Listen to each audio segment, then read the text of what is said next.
there's a spiritual awakening going on, and it's called a turning point. It's happened before in American history when the society gets sick, and then all of a sudden something happens, and you try to cleanse that evil from the country. I love what the media is doing. It's about damn time, and it's not cancel culture. Okay, this is America healing.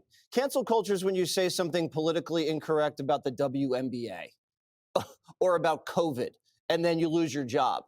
When you're celebrating death and fellow Americans getting shot in the head for freedom of speech, you're complicit and you're part of the problem, and you don't belong in civil society. The suspected assassin of Charlie Kirk is now in custody.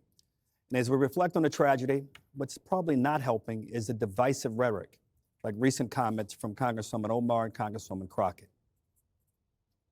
There are a lot of people who are out there talking about him just wanting to have a civil debate. Complete rewriting of history.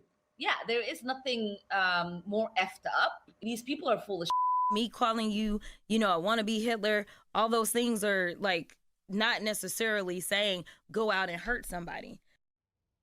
And this is the...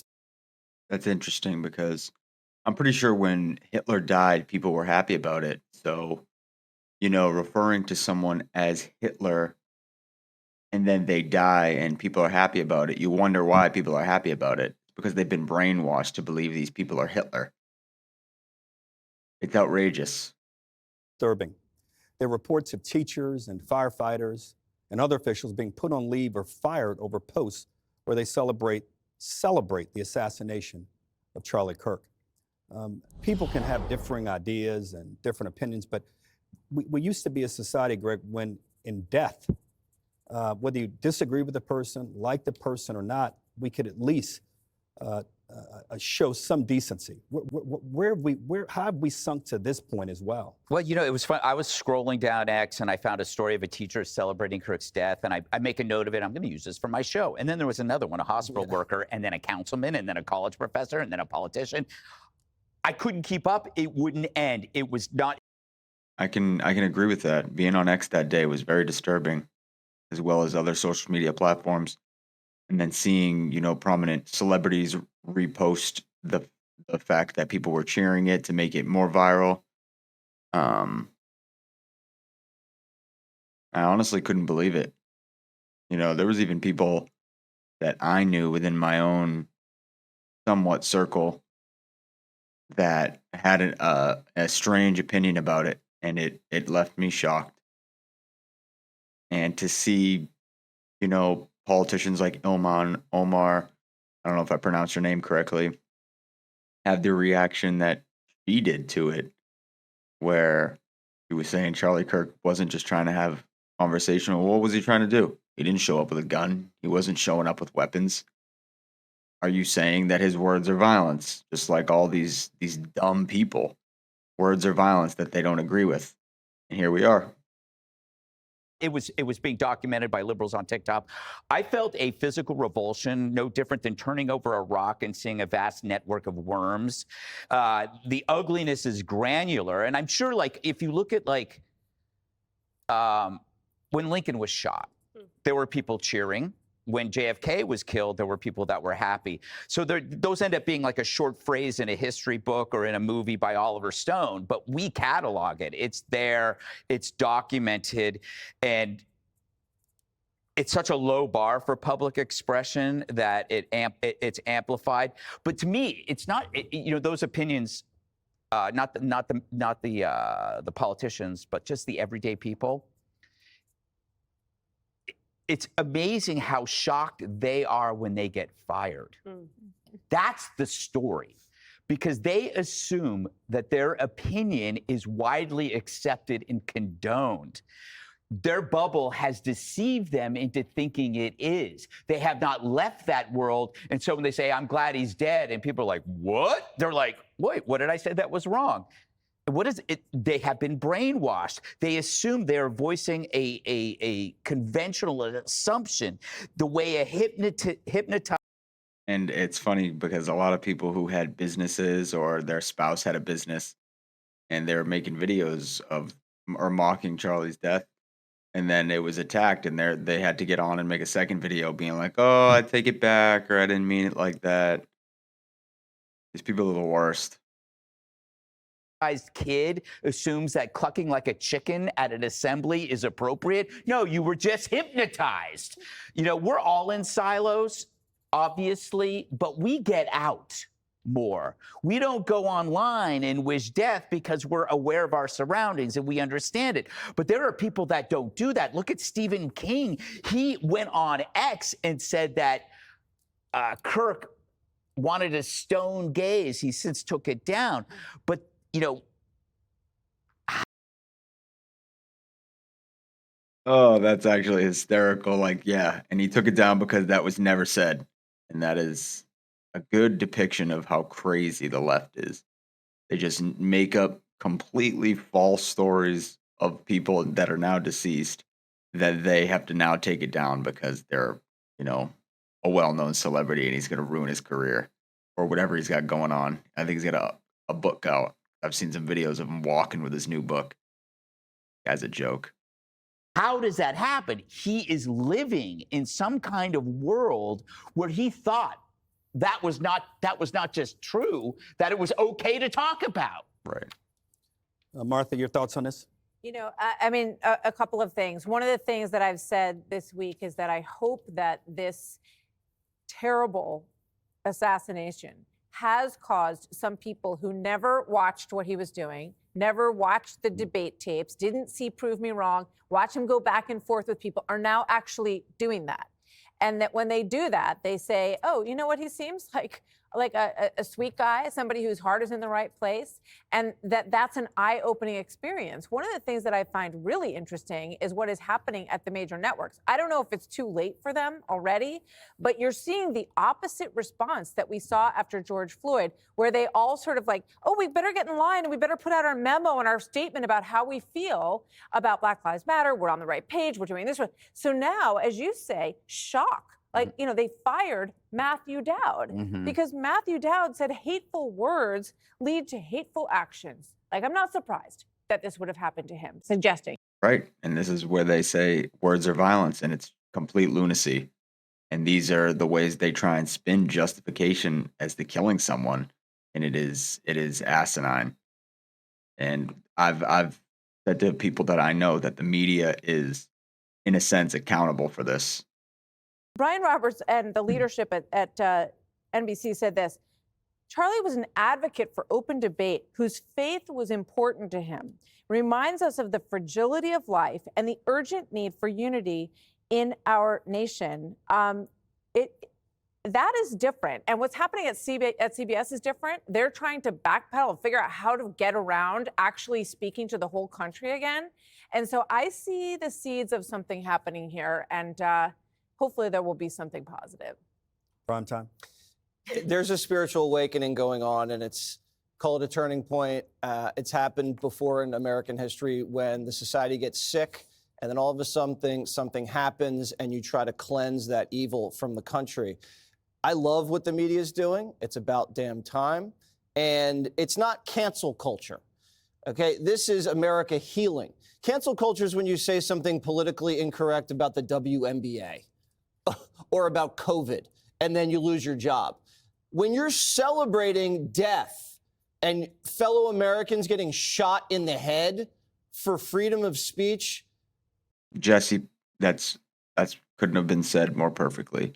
There's a complete difference between cancel culture and celebrating the death of someone. And it needs to be painted clear, Jesse. That's couldn't have been said any better.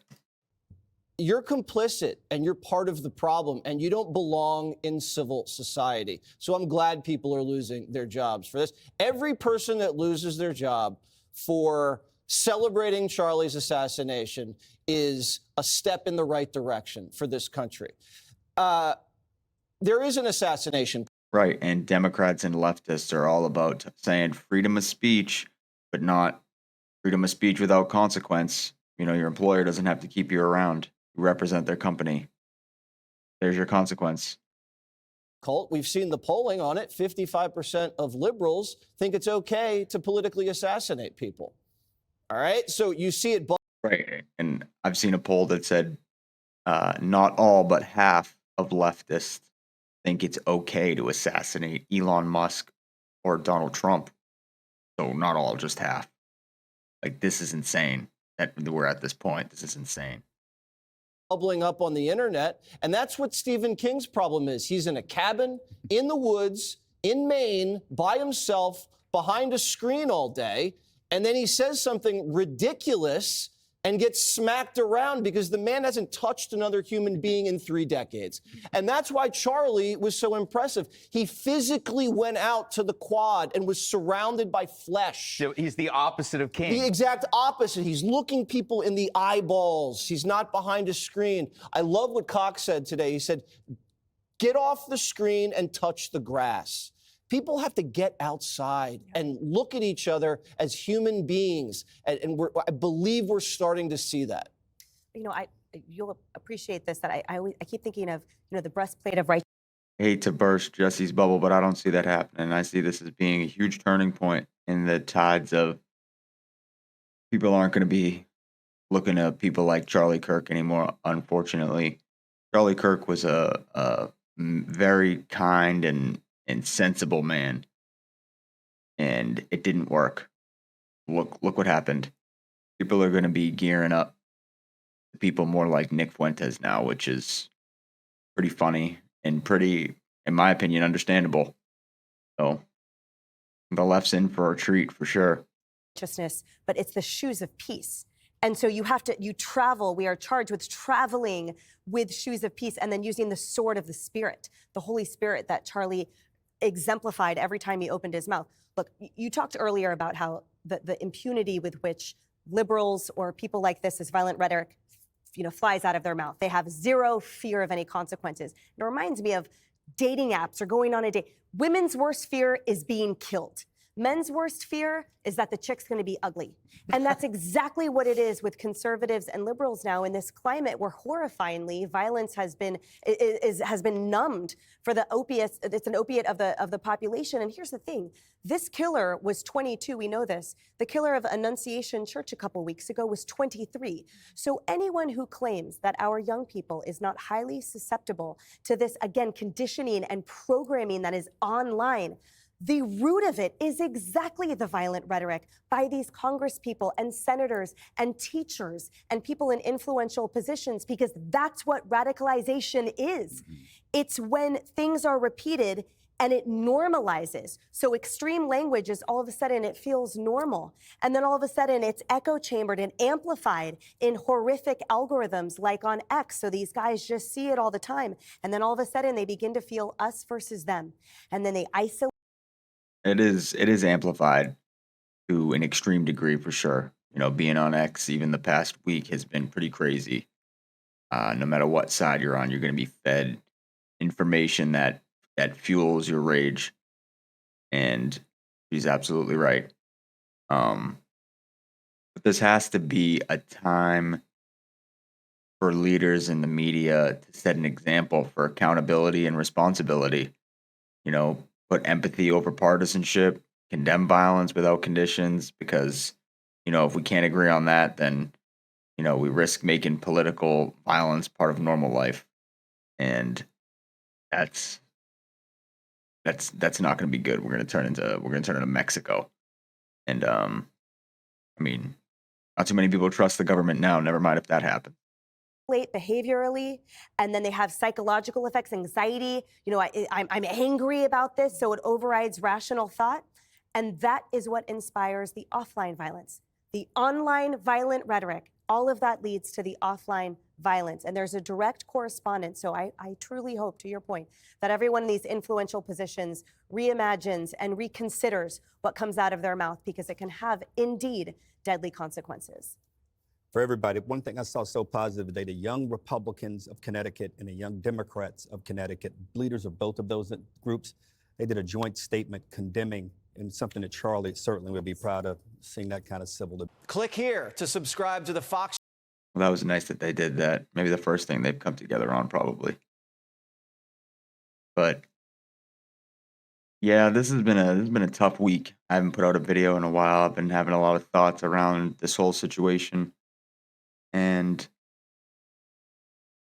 personally, I hope the left looks inward, and anyone who doesn't feel bad for Charlie Kirk, his family, his wife, his kids, anybody that doesn't feel bad for that situation needs to really look inward and find themselves. But we're going to be doing some more of the 5 videos coming up soon. I know Cash has been getting grilled over the Epstein stuff. We're going to be looking into that next. But if you've made it this far in the video, I hope you like the content. Give me a like, subscribe, and I'll check you in the next one. Peace.